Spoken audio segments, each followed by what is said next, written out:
Inspiration sparks and raises our vibration, encouraging all of us to live our best lives. It is my pleasure to welcome our speaker for this evening, the Reverend Dr. Norma Turner. Norma has a long history of service in spiritual ministry and education, having taught over 35 years and served in pastoral ministry for many years as well. A gifted speaker with a friendly personality and a sense of humor, Norma tries to bring light and life to all that she meets. And a warm harmony harbor welcome to Norma.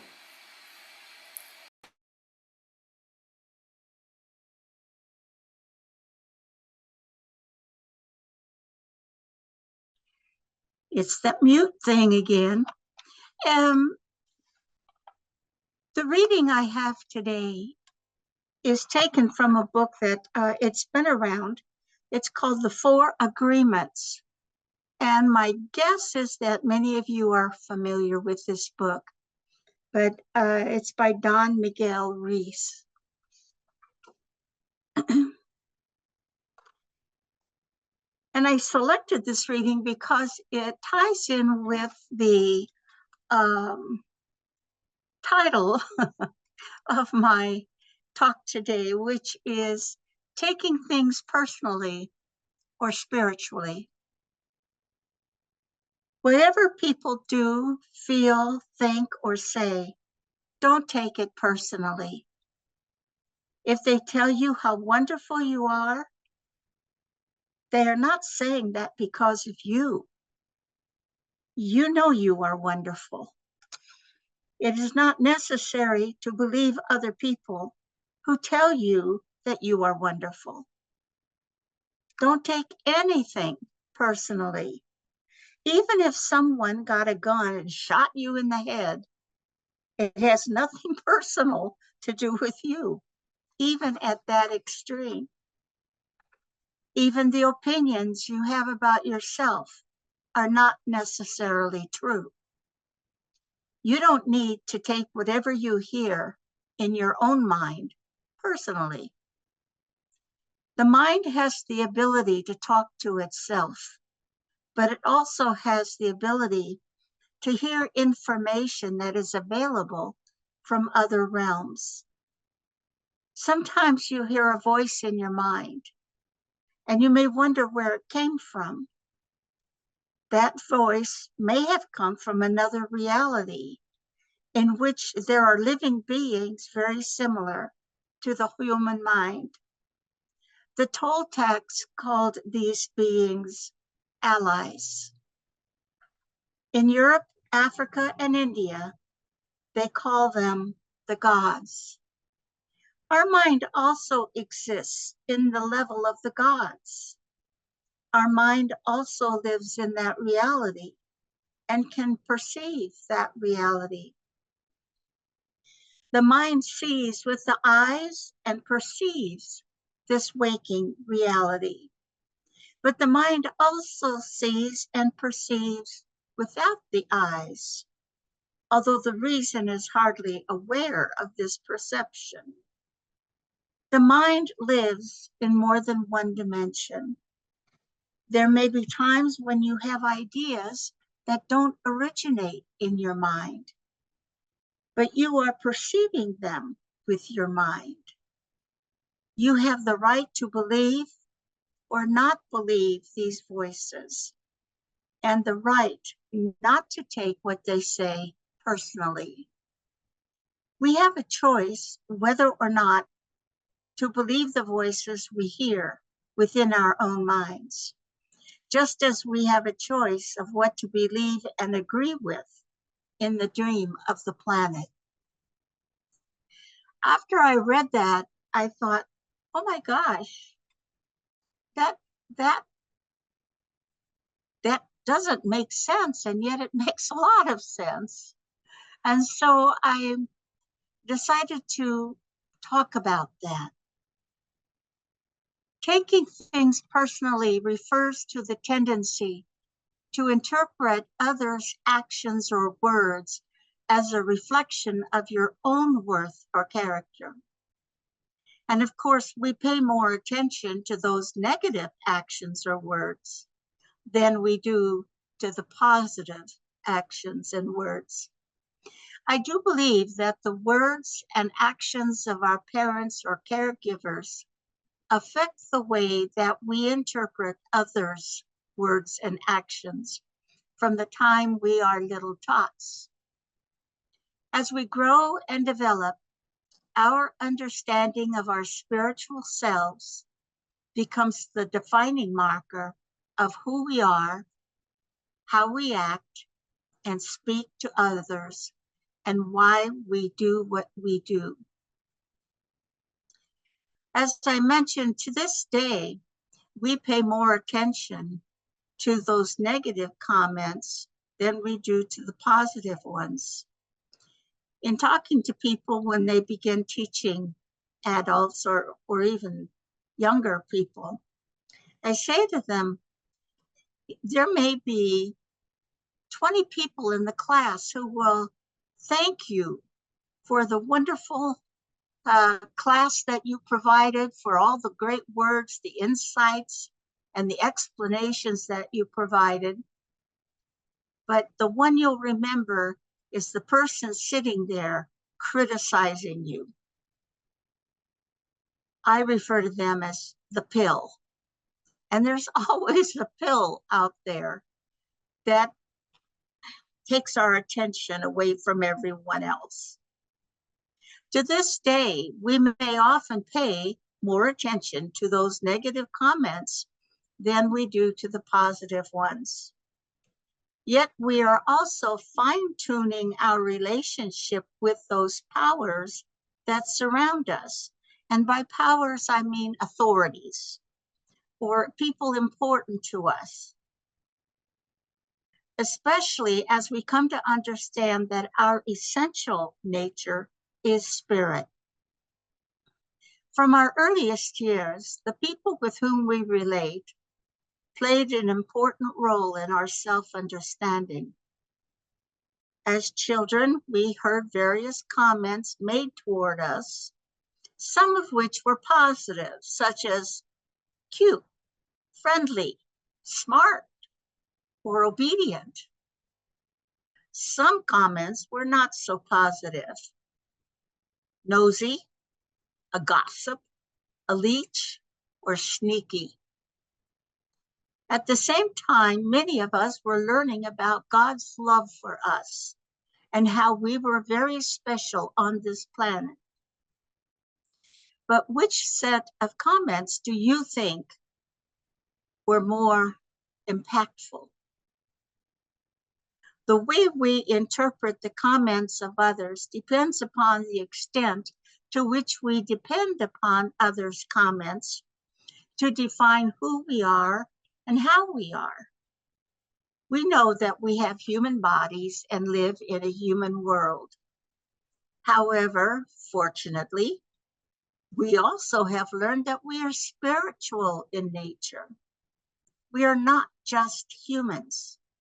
We are spirit in a human body, identified primarily as a spirit who chose to live a human life in order to learn a lesson or for some other reason, a reason we may not ever know until our own transition. Someone once said to me, if you think you know the lesson you are to learn here on earth, keep looking. You haven't discovered it yet.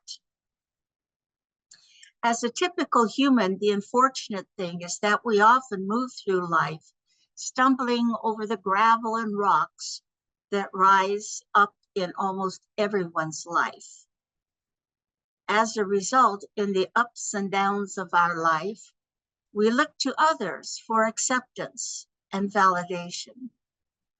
So yes, we hear the comments and advice of others, as well as the negative remarks, because we are on a path that is often quite shaky and unsettling. We seek guidance, even if it is disheartening and painful. I have learned the hard way that even if someone asks you for insight into their behavior, or they're standing in a group of people, keep quiet. They are not ready. This person would not ask for such a thing if they were not vulnerable. And they will not accept your insights in the way you present them. Your truth will most likely cause them much pain, and you will lose a friend. There is a characteristic we generally have that creates chaos over and over again. That is, we make assumptions about what people think all the time. I think you can agree with me. We're always thinking, oh, I've even heard this with regard to babies. That baby is out to get me. That baby is a mean little thing. Well, I don't know if you've ever heard that, or I have, and it has really startled me.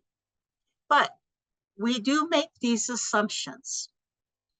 If you've been hurt or mistreated in the past, you're even more likely to take things personally in the present.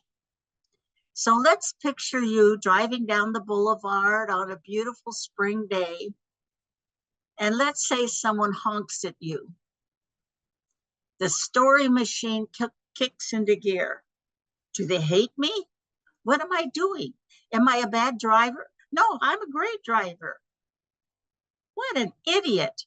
What's their problem? Huh? Yes.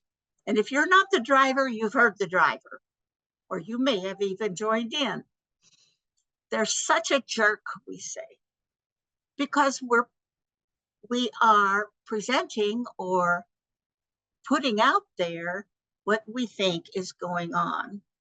In reality, maybe they just dropped their skittle, and then when they bent over to pick it up, they hit the horn. Or maybe they've got a child with a broken arm in the back of their vehicle, and they really need to get to the hospital. Too often, our stories center around ourselves and our fragile egos, when in truth, the incident is not about you at all. People sometimes attack other people because they feel insecure themselves. People are short-tempered because they had a bad day, or they're traumatized, or they're socially oblivious, and they have no idea of how they're coming across. Not everything is about us. We should stop trying to control everyone else and force them to be nice to us. We need to adopt that third-person position and analyze situations more objectively. In other words, when something happens, the ability to step back and look at what is happening in terms of that other person, rather than how I am feeling. As an example, I taught adults in what I think are the most difficult courses on the university curriculum: philosophy and religion. In this particular class on world religions, suddenly a student stood up and began shouting at me, questioning my credentials and berating me for thinking I could grade their faith. Oh, it was hot. Of course, the rest of the class were in shock because some of them felt the same way. That's God's business to grade my faith, not mine. So I just stopped and listened to what he was saying, and he went on and on. I mean, who does that?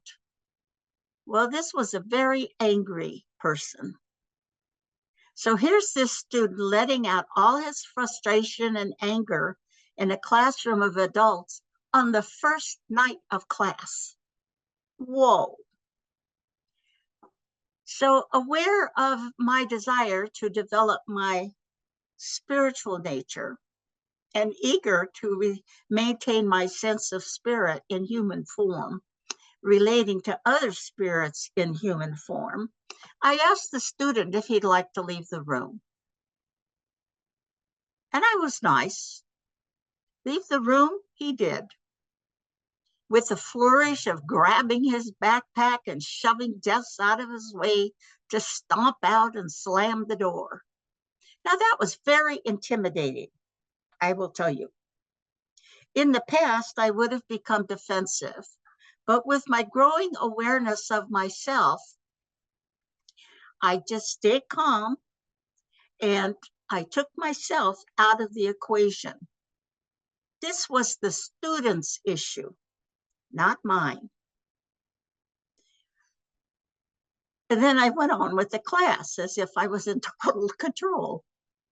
During our break, that student came up behind me, stopped me, and began to apologize. His son's new puppy had vomited all over their new bedroom rug that afternoon, just after he had arrived home from work and was preparing to go to class. He knew what was awaiting him upon his return home. He had also been counseled at work and was feeling frustrated and angry about that. I was very glad I hadn't made a big deal of his behavior in class. And it was a tremendous relief to me that I would not have to deal with this. Usually, it is only as we grow that we develop the tools we need to truly examine what is happening in some of these issues. As we develop our spiritual selves, we also gain the means to evaluate the effect of others' comments upon us. In general, when someone receives a negative comment, and I know we all have, there's no question, from our childhood even, we can think back on some of those things that really hurt us. Because you know how kids are, right? They're all insecure. We hear a negative comment and we take it personally. It's a natural human reaction. And sometimes those negative comments shape the perception we have of ourselves. But in time, we learn the tools of interpersonal communication, and we develop a greater sense of self-worth. What exactly does the speaker mean? Does the speaker intend to hurt us? Or does that person truly believe that we are stupid, lazy, incompetent, careless, or any number of other? Sometimes questioning others or questioning somebody regarding their negative comments enables further exchange regarding the feelings behind the comment. The ability to engage with another person who has just lobbed a negative comment at us will draw on our store of emotional resilience. And this is what we need to remember. We do have emotional resilience. When I look around at people that I respect who maintain a patient, cool response to a negative comment, I believe they have developed a good balance between the socio-physiological self and their spiritual self. I think we all may have had that experience when something terribly chaotic is occurring, and we can assume an objective position as if we were outside the situation and we're looking on it as a third person. That objective position allows us to evaluate what is happening. rather than assuming a subservient position relative to the individual who's throwing the comments. Instead, you see that person as someone who has issues, is insecure, and may be coming from a very different place. In case you think I may be proffering this wisdom from an academic or source or some expert, I will share that I can draw on all my experiences that litter my growing up years. Those growing up years began to take a turn for the better, probably when I was about 52 years old. I am a late bloomer. And yes, life is hard. Many of us have met people who do not share their vulnerable selves. They strive to avoid being hurt, which means they avoid investing themselves in a deep relationship involving any form of intimacy. Learning who they are, how they feel, and what causes them pain is almost impossible because they are not open to others. I can almost see the polycarbonate shield or plexiglass that they have erected around themselves. These individuals only allow others to see enough to avoid being hurt.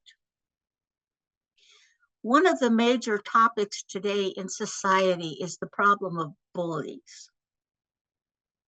I have read that bullies are insecure people acting out their need to dominate others by intimidation. Now, people can learn that definition, toss it around academically and psychologically, but for those of us being made fun of or made fools of by others, it's not just a definition. It's painful. At 4'8" and at this weight, I have had comments made to me often and still do. Ever since I was 10 years old, I've been told you need to develop a thick skin. For me, having thick skin refers to the ability to transcend the comments, the negative comments that may come out our way. Transcend, meaning to rise above the denotation of the words thrown at us. Practically, it means to take ourselves out of the situation and focus on the other person who is speaking. Spiritually, to transcend would mean to realize that the speaking person is hurting and defensive, and those words have nothing to do with me because I am special. I have a special link with Spirit that calls me to live with an awareness of Spirit, for whom I am the eyes, voice, arms, and hands. Spirit guides me in helping me understanding that my self-worth does not depend upon anyone else.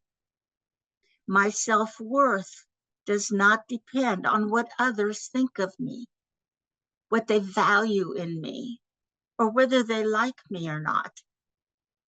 My self-worth is beyond all material value. I am Spirit. And being Spirit, I have gifts that bring with them responsibilities. As a teenager, and long before I learned my role as Spirit on earth, I believed that to whom much is given, much is expected. As you all grow in awareness of the riches bestowed upon you, join me in giving thanks to infinite intelligence, the source of all we are. Thank you for your attention.